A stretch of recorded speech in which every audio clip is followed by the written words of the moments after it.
if you've seen the previous video, you should know the drill. I'm going through each of the episodes of the Vanguard Dimension arc one by one, watching and then giving thoughts, watching and then giving thoughts. Kind of like a bunch of mini reviews all squeezed into one. So without further ado, let's get to episode 5. Something's given me a feeling that this might be the rest of the video then, this one episode, because this was episode 5 of Cardfight Vanguard Dimensions, and oh my god, they did it. For the first time since GZ ended, I'm actually excited, like genuinely excited to watch more Cardfight Vanguard.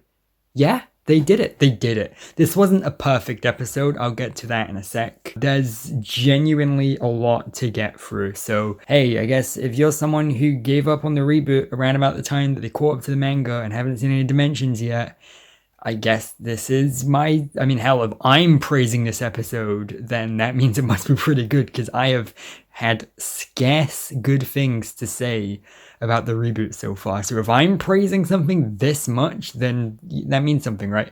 And this is where I find out this is one of the most hated episodes of the reboot, right? I just have that controversial opinion. I don't know. I haven't heard anyone talking about this arc yet, so I have no fucking clue what everyone else's opinions are. So this episode is fucking great. Like, actually, genuinely fantastic. So the episode starts out with Kyo losing against Kamui. And Kamui explains that the reason that Kyo is losing is because he's not imagining the battle. It's because, like, the whole point of Cardfight Vanguard is you're supposed to imagine the battle happening in your head, and that's when you see Planet creating the units. Okay, cool. Then we get some introduction to Ultra Rare, going around different clubs. Oh no, Kai's missing. Wonder what happens with him. Then we get to a really, really bad scene. Like, a really bad scene. Not the scene itself is fine, but the problem is it's literally copied and pasted from a previous episode. The scene from a previous episode back in the Deleters arc, where Rekka ran into Emmy and they instantly became friends. I don't think I'm exaggerating when I say this, but they literally copy and pasted the exact same scene.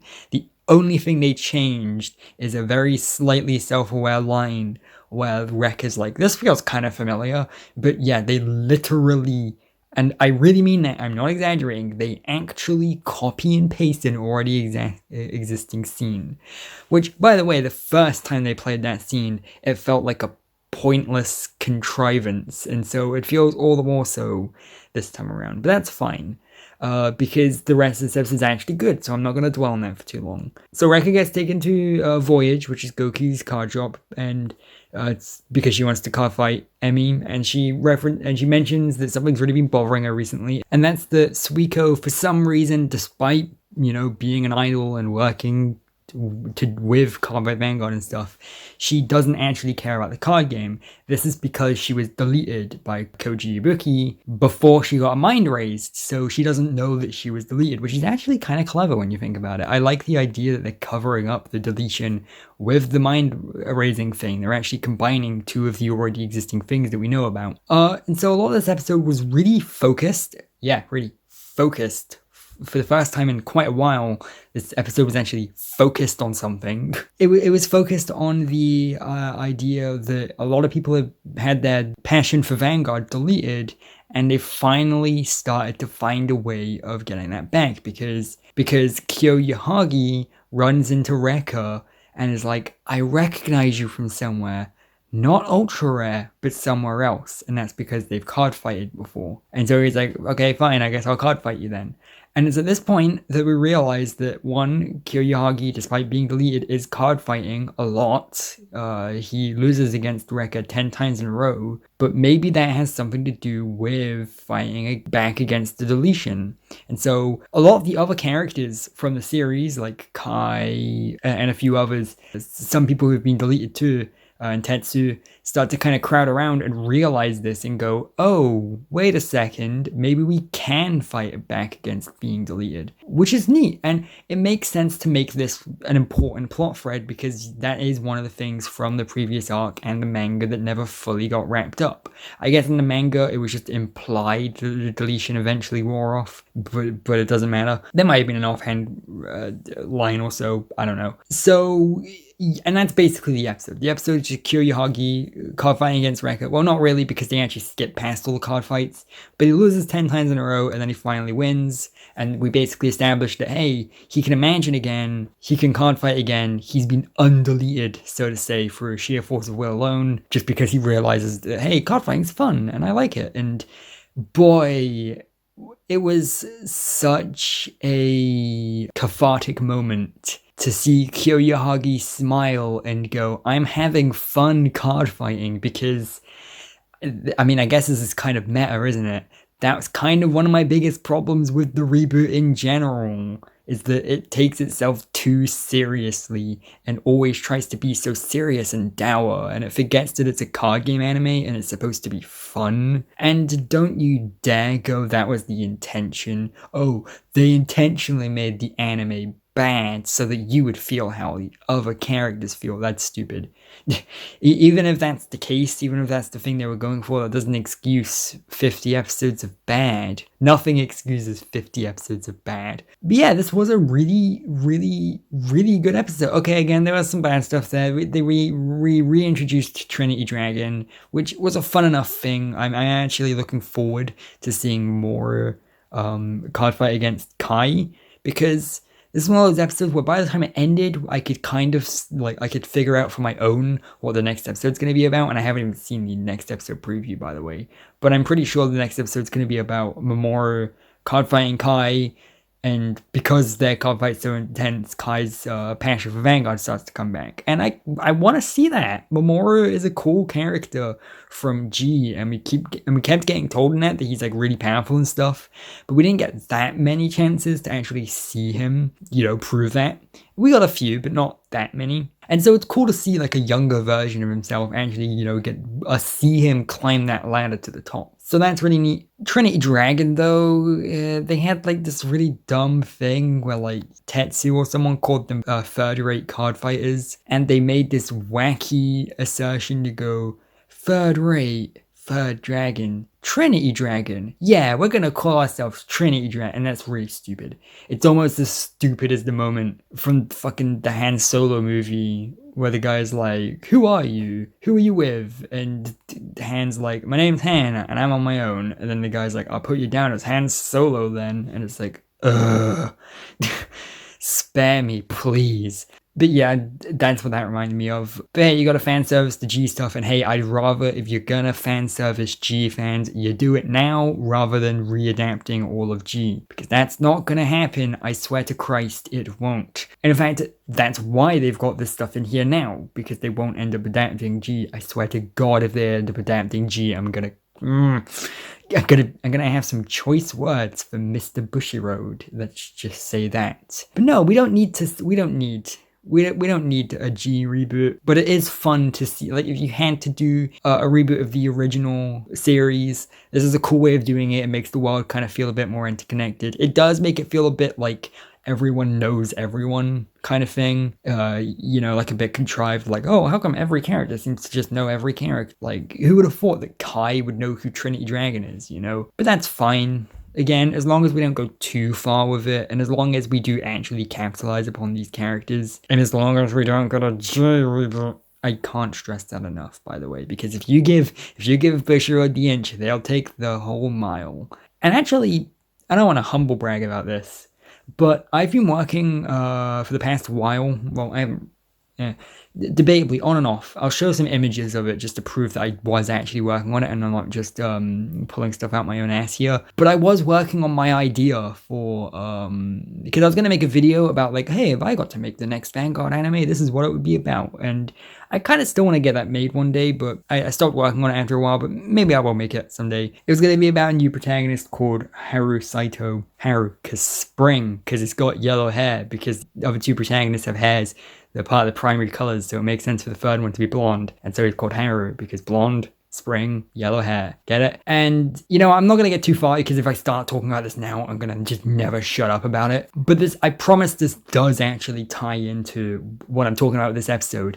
Basically, this was going to be set after the reboot. It was going to be set directly after where the manga ended, basically, which is one of the reasons I read the manga all the way back, so I knew how the manga would end, so I would know how to start Cardfight Vanguard Shift, which was the name of it. It was going to be called Cardfight Vanguard Shift. And I was going to have this character called Haru, and he was going to be a commentator, because I thought that would be really cool, because a Cardfight shop is a cool place to set a Cardfight Vanguard anime and everything. But both G and the original were set almost entirely in cardfight shops. And so what's another cardfight related place that we could set the series in? Oh, what if we make them commentators? What if we have the characters be these little like teams of commentators that go all around the world to different tournaments to commentate on them? And it was going to be set after Ultra Rare disbanded. And because Rekka didn't want to move on, like I said, I was never going to shut up about this. Sorry. You're in for the wild ride now. But because Rekka, I put a lot of thought into this, but because Rekka didn't want to move on and she wanted to stay being an idol on stage, she ended up taking the next best thing because Korin and Suiko ended up moving on from Ultra Rare and getting proper jobs and stuff. So Rekka becomes a commentator because that way she gets to stay on stage and use her popularity to her advantage and stay in the spotlight and everything. So she becomes a cardfight commentator. She ends up being a commentator with Haru and a couple of other characters, Kyoko and Yasuo. And they're gonna go around to different tournaments and they were gonna commentate, and then there was gonna be a rival commentator group that were jealous of how popular. By the way, my main character's team of commentators were gonna be called Team Unorthodox because they've got Rekka in them, and Rekka's old team was Ultra Rare. And so the new team of commentators was unorthodox. Like I said, I was never going to shut up about this. I'm sorry. I'm like smiling so much because I can actually talk about my own ideas for once. I swear this is coming back to the episode review in a sec. But so Team Unorthodox have another team that's really jealous of them because Team Unorthodox is really popular. Because even though they're only rookies, even though they've only been commentators for a little while, they're already one of the most popular commentator groups because they've got Rekka in them, who is an ex-idol, and so everyone loves them, and they manage to, and they get to do all the biggest tournaments and stuff. And so there's another rival team that are really jealous of them. Basically, what I'm getting back to here is the gimmick with this is that it was gonna have G play out in the background. So I was going to have the G reboot, but it was only going to happen in the background. So you were going to see little scenes and stuff of Chrono and the others going to tournaments and stuff. And maybe you'd even see little parts of G's plot happen in the background. But it was going to be in the background, basically. And that's exactly what they're doing here in this episode. So I called it, ? I called it, you know, because this is also kind of having, you know, G characters and the stuff in the background. So I basically hijacked this review. I hope you're fine with this. I'm sorry, I never get to talk about my own creative writing and stuff. And if you guys really like this, then I will rush to get the full video done where I can talk about this in more detail. But I'm genuinely excited for the first time talking about Vanguard, and all because of this newest episode. I really love this new episode. It's great. So to talk about my series a little more, I was going to introduce one new clan. Because the protagonist has to have a new clan, right? Because why not? You got the card game advert, you have to. And his clan was going to be the Shift Phasers because it sounds cool. And they were going to be these like golden armored, they'd be kind of like gold paladins but in space. That's the kind of aesthetic I was sort of going in with that. So there was going to be a new mechanic added, and it would be called a call trigger. No, it'd be a ride trigger, I'm sorry.